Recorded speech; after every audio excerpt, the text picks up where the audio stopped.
Hey everyone, Carmen here with Remax Whatcom County and the Weitzel Home Team.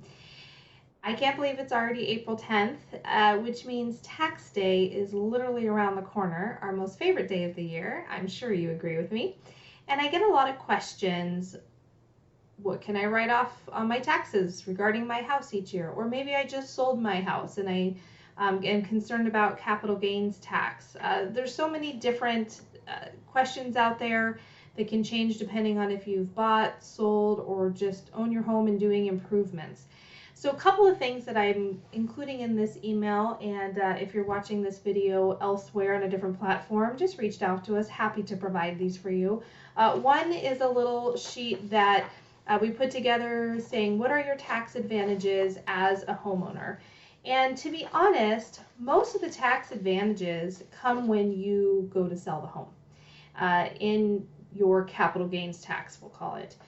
So the biggest advice I can give is anytime you do a home improvement, keep the receipt, keep all of the information regarding that improvement, keep a file somewhere safely in your home throughout all of the years that you own your home, so that when you go to sell, you can properly say, this is the amount of money that I've put into improving my home over the years.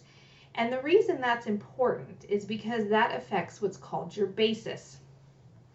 The other thing that I'm providing is a little article that I put together. We did it for Senior Options magazine, so it is geared a little bit towards senior citizens, especially those that maybe have lost a spouse and are needing to understand what their capital gains implications might be when they go to sell their home.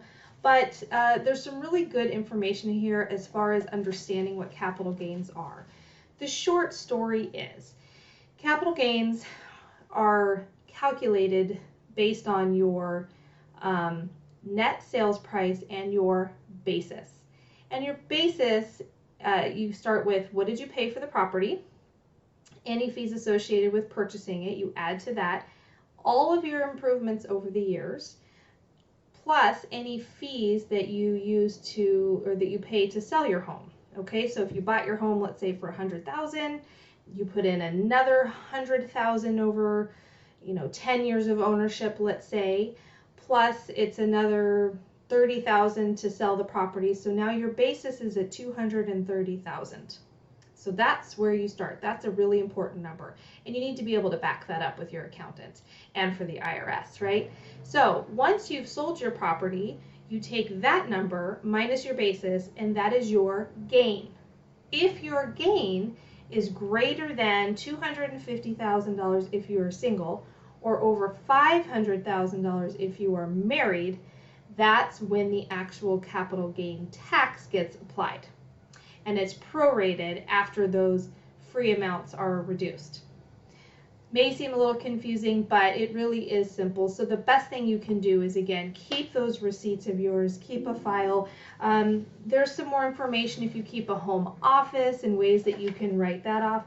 Of course, you do want to talk to your accountant or your tax professional with any of these questions that you have.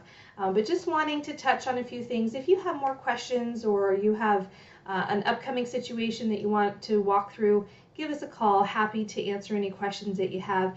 And wanting to invite you to our upcoming Shred Day. I think it's our 3rd annual, and we always like to do it the Saturday after tax day. So it's coming up April 22nd from 9 to 11 in our parking lot at our office here in Sudden Valley. You can bring up to 3 bankers boxes. There's some information in the invite I'm sending as far as making sure there's no binder clips and plastics and things like that. You can actually watch them shred your documents on site. It's absolutely free to you, and we hope to see you there.